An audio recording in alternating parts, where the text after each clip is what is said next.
Hello, hello, hello, and welcome back to another episode of Artist Over Actor. My name is Javon. I am a voice actor with 3 years of full time experience in the industry and about probably around 10 years of experience in the industry in general. And today we're going to be talking about how to digest, go over, and maximize any script for success. We're going to be going over the 12 steps that I take every single time I have an audition to make sure that I maximize my chance of showing my real self, of actually playing with the characters, not figuring out what the casting director wants, but actually becoming a character so that I can embody what the casting director wants instead of trying to figure it out, which that is the most important thing. If there's anything I want you to take away from today's talk, it's that you should not be trying to figure out what a casting director wants.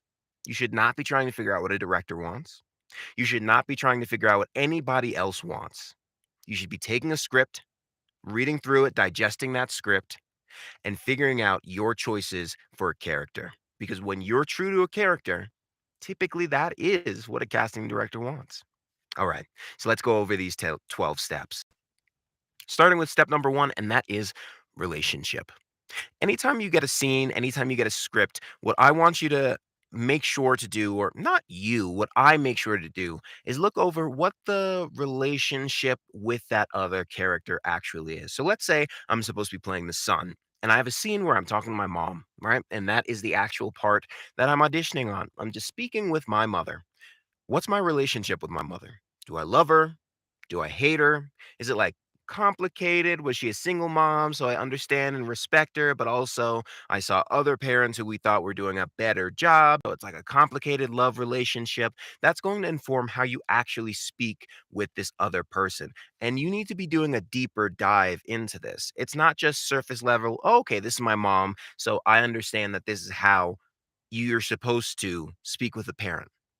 Understand it from the perspective of the character who you're actually playing, because that makes a big difference. If you go into an audition and you're supposed to hate this woman who's your mother, but you go into it and you're just like, "Oh, okay, so the line is good morning." And that's it. Just one simple, easy line. You just go, "Good morning." But you're supposed to hate this is after a fight and you guys are angry and there's passive aggressiveness and you just go, "Good morning." Like everything's perfectly fine. Understand what the relationship between the characters are who you're going to portray. That way you can actually bring a little bit more depth into the scene that you're auditioning on. Step number two, conflict. Conflict is the key to most successes, I find. I find that whenever there's conflict in a scene, that conflict fuels the actual push forward to actually create life into a scene. Life is about conflict. If everything was happy go lucky all the time, life would be kind of boring. I mean, hey, even us as humans, we don't like when everything is happy go lucky all the time. Have you ever been on a vacation and you say, "I need a vacation away from this vacation," right? I need stuff to do. I need something to do. It's the same exact thing. We need to breathe a little bit of conflict into every scene that we are going in. And that comes in the form of what is the proposed conflict in the scene and what are you fighting for? That's important. You want to start with a little context. Maybe you're fighting your brother for the last piece of bread. Why? Does he always take that last piece of bread and you're absolutely sick of it and you're like, "Okay, I am done with this. This is the conflict." Like you might love them. That might be the relationship that you have with your brother. You might absolutely love him. You might adore him. You might look up to him. But the conflict in the scene is that he took the last piece of bread. And now you might have an internal battle with that. So this is where it gets even deeper. You might have an internal battle saying, "Oh, I know that he does everything and I know that he's keeping the family going and I know that he's paying the bills when mom can and I know that he's got 3 jobs, but on the other hand, I'm sick and tired of him taking the last piece of bread." So that internal conflict comes to the outside. So maybe it's not even like, "Oh, I'm just mad at you for taking that last piece." It's something like a little bit like, "What's wrong?" "Nothing. Nothing's wrong." So it's like you're trying to hold back. See, this conflict is what breathes a lot of interest into a lot of the scenes that we're playing. So find that conflict and weave it into these scenes so that you have some crescendos and decrescendos and that you have some forward movement and that you have some stretchingness and some tensity, some tension in your actual scenes. Number 3, the moment before. The moment before is key. The moment before is pivotal. What the heck is the moment before? The moment before refers to what happened before the scene actually started. It's very hard to go into a scene cold. And I do this for voiceover all the time. Let's say it's just supposed my script is supposed to start with introducing Weequilibrium, the productivity app, right? Right on. It just hits there. That's very difficult to do. It's very difficult just to set up and go introducing Weequilibrium.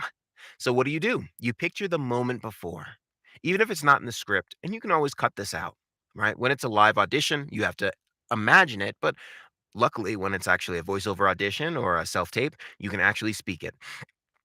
So maybe the moment before was you're speaking with your friend and they came up to you and they were talking about how it's so hard for them to juggle their schedule and they feel like they have their kids and they can't get anything done. And it's ridiculously difficult for them to feel like they have all of their ducks in a row. And then you can go, you know, I felt the same exact way. And then I found and downloaded this app called Weequilibrium, and it was incredible. And it changed my life. Hey, what was it called? Introducing Weequilibrium, the productivity app. Just like that. It helps you get in and it helps you flow. So picture the moment before. Who were you speaking with? Who are you talking to? What was your relationship with them? And have it flow and go into the script so that once you get into your actual lines, you're not just reading them cold, you're reading them from a place of confidence. You know what you're saying, you know what you're talking about, you know where it's going, and you were already talking. It's not like you were just jumping and going. You know what you're talking about. Number 4, humor. Ha ha ha. I'm not talking about funny. I'm talking about humor. Now, what's the difference between something that's comical and something that's humorous? Well, humor does not have to be funny.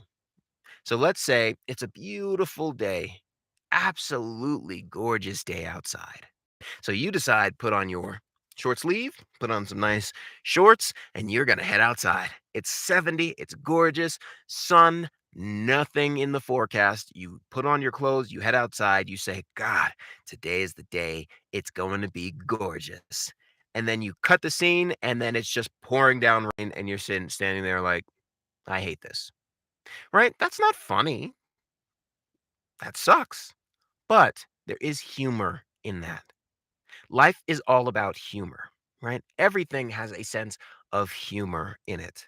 Let's say you were driving cross country, you got 3,000 miles in, and then you were like, yes, this is perfect. I'm the world's best driver. Nothing can slow me down. And then you get into a minor fender bender. That's not funny. But the humor is that you were all ready, you were all rare to go. You were all so play into that. Play into the humor because life is all about humor. It's all about ups and it's all about downs. But if we only bring in the one emotional aspect of life scene, right? Even when you're mad and angry and upset, just playing anger can get really dull because we're very rarely just angry about something. So, weave in a little bit of that humor into the scripts. Opposites. Now, this is one of the most powerful key points that I play off of, and that is opposites. Opposites say if one thing is true, if you have a yin, the opposite is true. You must have a yang. And I always like to think about it like this. If you have someone who you're so absolutely in love with, a part of you, even if it's a quiet part of you, even if it's a silent part of you, a subconscious, an unconscious part of you also resents them. Why? Because they have a lot of power over you. They have a lot of power over your day. They have a lot of power to emotionally hurt you and emotionally cripple you, emotionally scar you. Even if they don't use that power, the opposite is true. They have that ability. And that just comes with love. It's trust. Opposites are very important in a scene to help move forward that up and down momentum, that actual crescendo and the forward momentum in the scene. So just understand what this principle is, even if you don't necessarily know how to play it just as of yet. Understand that opposites are important. Have the yin and have the yang. It's not just about the love in a scene. It's also about that that tension from the opposite in the scene also being true. All right, let's go on to number 6. Number 6, discoveries. I'm just going to read this one. This one is the most mind bending. As I write this, I don't know what I will write next, just as you don't know what you'll read next. I understand the general path of what I want to lay, but I'm discovering the text as I write it. That is the same with how we all live, and that is the same with your character and your script. You may have done a show 50, 60, 70, 80, 90, 100 times, but your character, the character you're playing, doesn't know that. For them, it is the first time they've ever said these words and done these actions. For them, they are discovering the scenes as the words as they unfold. Remember and respect that. Discovery is about understanding that, yes, you may understand what these words are, but for the character, this is the first time that they're ever going to say them. This is the first time that they're ever going to do these actions. For you, it might not be, but that doesn't really matter because you're playing a character. So remember to keep a sense of discovery fresh within the scenes. Whether it's discovering a new internal note for a new emotional note or discovering a new way to traverse emotionally through a scene just to keep it fresh, understand that there are always new discoveries to be had. Now, this is part 6 of the 12 guideposts of how I break down an audition with a script. If you wanna have the actual physical copy of this, go ahead and look in the description. In the description, I have my Send Owl link. It is free of charge. All you do is put in your email, and you get emailed over a PDF copy of these 12 steps, these 12 guideposts that I follow in order to audition for any script. And I wanna take a second and thank today's sponsor, That Voice Box. That Voice Box is an amazing all-in-one voiceover website that allows you to maximize your creative copy with high-quality voiceovers. Not AI, not computer generated, real-life human voiceover artists. We're not in the business of replacing any voiceover artists, and neither are they. You get up to 15 voiceovers a month, and it's a monthly subscription model so that you do not have to worry about what is the charge of this, what's going to be the cost of this. No, it is a one price, all in one subscription. So head over to thatvoiceoverbox.com in order to get more information and start maximizing your creativity today. All right. Let's go ahead and move on to number 7 in this. Number 7 is communication and competition. And once again, I'm just going to read down from this one. Don't just say, convey. Speak to your partner, not at them. Don't say lines to your partner, speak to them. Everything in life is a competition. I want you to think about this, really. Every time you talk to someone, you want something from them. Let that sink in. Every time you talk to someone, you want something from them. Now, it doesn't have to be money, it doesn't have to be a material item. It can be something as simple as time, as attention. Me talking to you right now. I don't want your money. I don't want anything from you, but I'd like for you to watch this. So that means that I'd like your attention. I'd like your time. It takes time to watch this. So even though I don't want anything physical, I am still battling and competing for your time and for your attention. And that is true in every script. Compete with your scene partner for whatever the subtext and the subcontext of the scene is. This conflict breathes interest. So even if you're both talking, and you're both talking, but talking over each other, even if it's because you're excited and you want to get your points across, this is a conflict. You both want each other to listen to the other person, and this conflict is what breeds interest. And interest doesn't just mean rapt attention. It doesn't mean, oh my God, I'm taking in every single iota of every word. Interest can just mean, oh, I'm actively paying attention. I don't care to look at my phone right now. I don't care to check my email. I'm actively paying attention. So understand that conflict breeds interest. Importance. This is number 8. We all see ourselves as the main character in our story. All of us, all the time. We all see ourselves as that main character. And what do I mean by this? Let's say you're running to a train station. You got in your car, you're driving down, you're a little bit late. You get there, the train's supposed to leave at 8. You get there at 8:03. You see the train still there. You get out of your car, you get your ticket, you run to the train door closes, and it leaves. You would be upset. You would be angry and sad that you missed it. It doesn't matter how you handle that emotion right now. That's not what I'm talking about. What I'm talking about is you would have some sense of upset. You'd be have a sense of grief, of sadness, of disappointment, some negative emotion. Even if the next train comes in 5 minutes. And that's because we're all the main character in our life, in our story. We all have a sense of importance, which is important, right? But understand that that self-importance needs to come through in a character.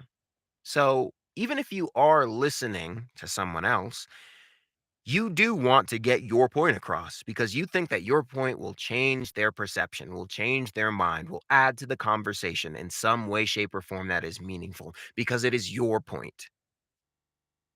So use that to compete with that. Have that passion moving forward with any scene, whether it be an audition or actual just game time. That sense of, I am important. It doesn't matter who I am in this.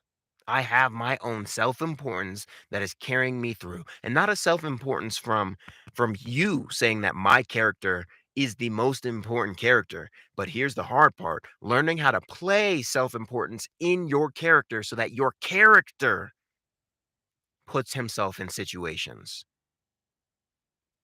Self-importance, that's a huge one. Number 9, find the events. What do I mean by that? Change, confrontation, climax. Every story has a going up and a climax and a coming down.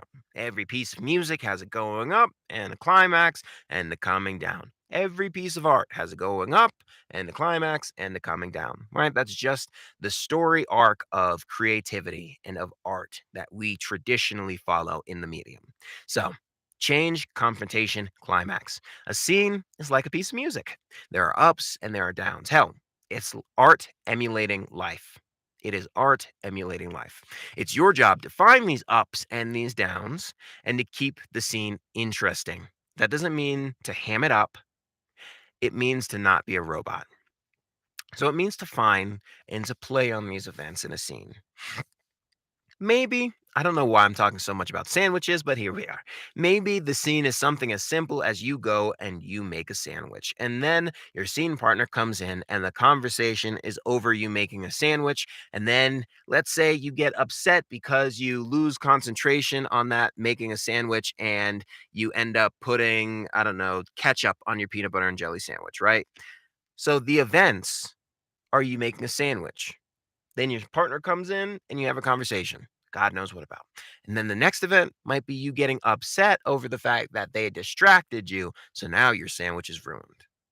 So find these events and make them. When you notice that is an event, when you notice and go, wait, what did I just do? You ruined my sandwich. That is an event. That's a change. Find these events and make sure to note the importance in them because they move the story forward. They keep the story chugging along forward. Find the events. Number 10, place.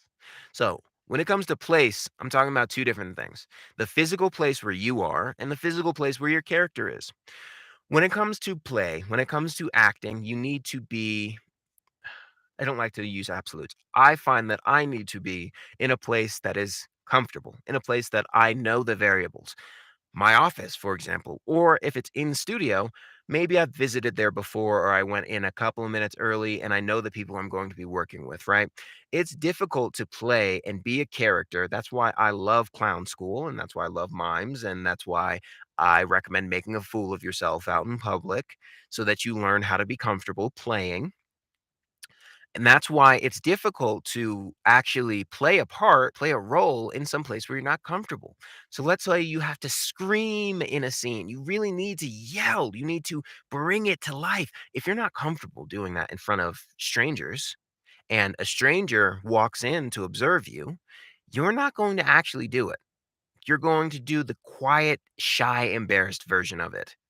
And that's not going to make your character happy. It's not going to make your casting director happy. It's not going to make your director happy. It's not going to make anyone happy. It's not going to make you happy when you listen to it back. So you need to understand that you have to get to a place of comfort. Even if that's you're in a room and you close your eyes and you just imagine that you are in your comfortable place, building a scene. My ultimate advice would be to make any place your comfortable place by getting world experience by going outside and being around others. And like I said, practicing your craft in the world so that you get real world life experience. And you'll learn very quickly that people don't care as much as you think that they do. It's called the spotlight effect.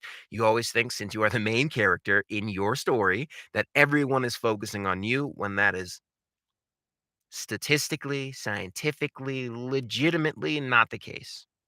But before you do that, make sure that you go to your happy place, even if it's just in your mind before starting a scene.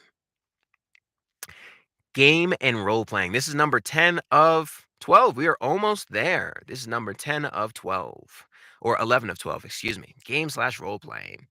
Life is a game. Social media is a game. Money is a game. Acting is a game. Music is a game. Everything in this world is a game. And all these games have rules.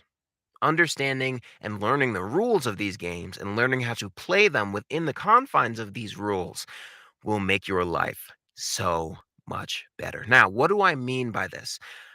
Understand that not only is it game, but you are role playing. So let's say you see your boss in the office. Well, it's going to be more of a formal relationship. Hey, what's going on, boss? What's going on? What's up? Yeah, you need these reports. I'll get them to you. Yada yada yada. Then let's say you go out. It's after hours. It is Saturday. You are off and you're in a bar and you see your boss. One of two things are going to happen, right? Either you're going to feel uncomfortable, or you're going to go up and be like, "Hey, what's going on, boss? How you doing?" Why? Why are these two things different? Why was it formal in one location and not formal in the other? Because the roles have now changed. The situations have now changed, right? We all wear masks depending on the certain situation we're in and who we're talking to. Anger, when it comes to our parent, is very different than anger when it comes to a stranger. We all wear these different types of masks, and we need to understand that and use that when it comes to crafting our characters, whether be for game time or be for an audition. And these roles do play a big part. Now, back to why that is. Either we're uncomfortable because we don't know how to assimilate to this new surrounding, our boss not inside the office, or we're super comfortable, but we treat them more as a friend because now outside the office, we don't necessarily see them as our boss. We see them as a friend because we're outside the office in a bar setting. So, understanding these games and understanding the roles that we bring, depending on who we're talking to and depending on where we're talking to them, makes a role more diverse. Because you're not just a one trick pony, just speaking to one person in one situation. You understand this and you bring diversity depending on where you're speaking to this person. Number 11 was game and role playing.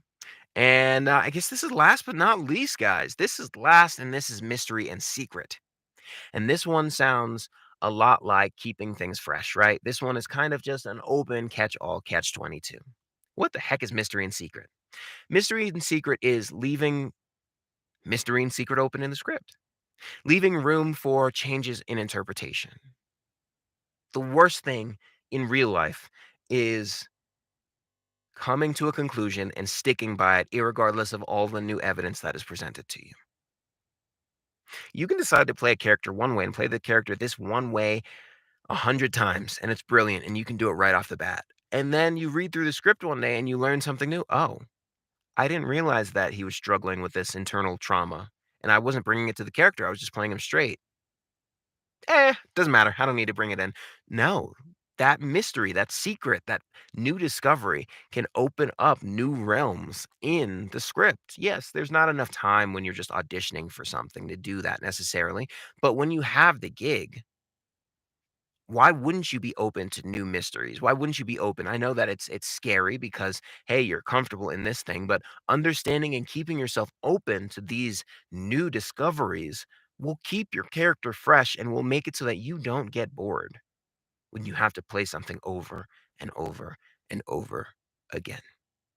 So, These were the 12 guideposts that I typically follow when it comes to auditioning a character and when it comes to reading down and digesting a script. And like I said, this is in the description below. Just go down. It is in my Send Owl. It is free of charge. You will download a PDF and you will be off to the races. So if you like this, go ahead and get a download. It's free of charge. Can't hurt you. Get a download so you can be able to read through this. And once again, thank you to our sponsor, That Voice Box, for sponsoring today's episode. Other than that, my name is Javon. This was Artist Over Actor. Thank you guys for tuning in, and I will catch you in the next episode.